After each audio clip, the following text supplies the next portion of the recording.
Honorable Member Shri Amol Khore जी।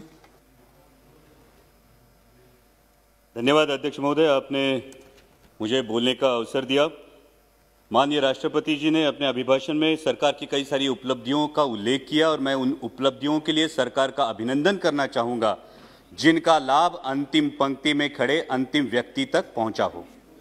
राष्ट्रपति जी ने अपने अभिभाषण में नए संसद भवन के निर्माण की बात की, गर्व की बात है, लेकिन सवाल यह उठता है अध्यक्ष महोदय कि जिस देश की सार्वजनिक स्वास्थ्य व्यवस्था कोरोना की महामारी में बुरी तरह से एक्सपोज हुई हो, उस देश की प्राथमिकता क्या होनी चाहिए? नया संसद भवन या हर जिले में हर संसदीय चुनाव क्षेत्र में एक सुसज्ज अत्याधुनिक सार्वजनिक अस्पताल? देश की प्राथमिकता को नजर रखते हुए सिर्फ 22 एम से कुछ नहीं होगा।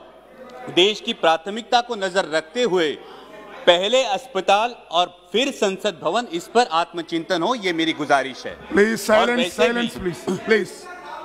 बिदुर जी। और वैसे भी इस संसद भवन की मांग किसी ने नहीं की है, लेकिन हर सांसद मेरे इस बात से सहमत होगा कि हर संसदीय चुनाव क्षेत्र में एमपी लैड फंड के तहत होने वाले विकास कामों की मांग जरूर हो रही है। इसलिए मेरी दरख्वास्त है कि इस एमपी लैड फंड को अविलंब पूर्ववत किया जाए।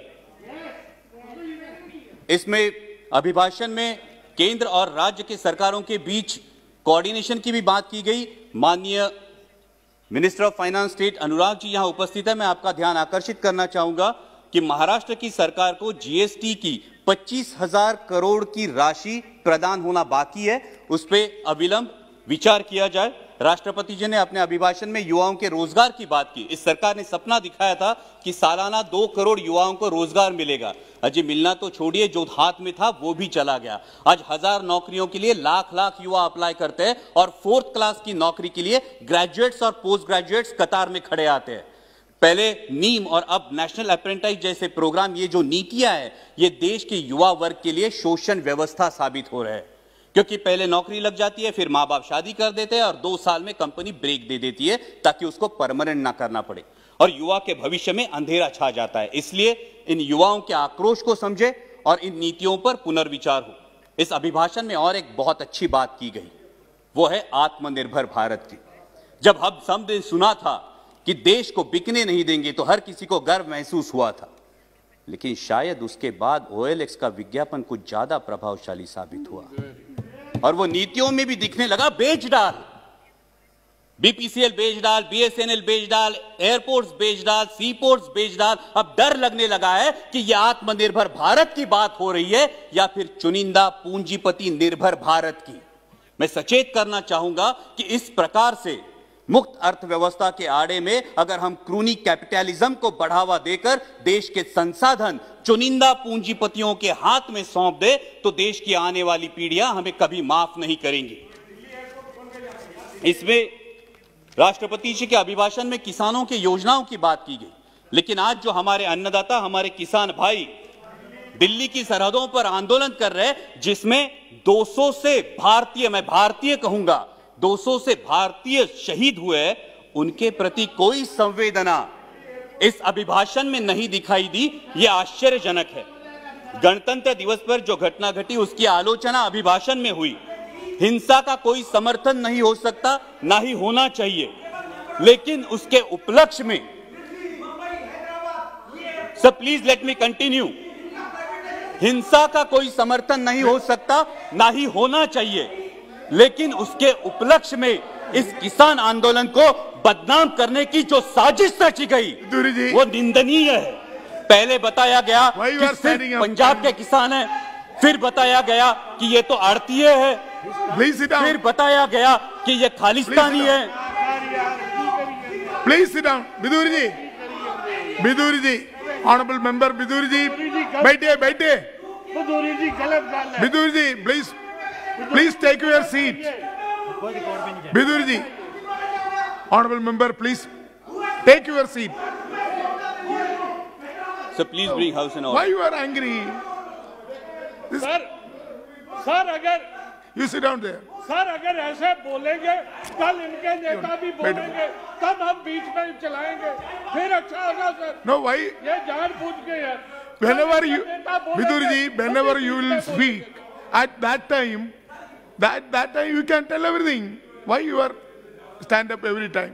Thank you sir. Please. Sir, गणतंत्र दिवस में जो घटना घटी उसकी आलोचना अभिभाषण में हुई। हिंसा का कोई समर्थन नहीं हो सकता, ना ही करना चाहिए, लेकिन उसके उपलक्ष्य में इस किसान आंदोलन को बदनाम करने की जिस तरह से साजिश रची गई वो निंदनीय है। पहले बताया गया ये तो सिर्फ पंजाब के किसान है, फिर बोला गया कि ये तो आड़ती है, फिर बोला गया ये खालिस्तानी है, और फिर तथाकथित आईटी सेल ने और मीडिया के कुछ नुमाइंदों ने उन्हें देशद्रोही करार दे दिया। मैं पूछना चाहूंगा कि सर, जो बाप अपने 18 साल के नौजवान बेटे को बोलता है उठ तुझे फौज में भर्ती होना है, तूने बेल्ट की नौकरी करनी है, जो मां अपने बेटे को बॉर्डर भेजते हुए बोलती है कि अगर दुश्मन ने देश पे गोली चलाई तो तूने अपना सीना आगे कर देना है, तो वो देशद्रोही कैसे दिए जाते हैं?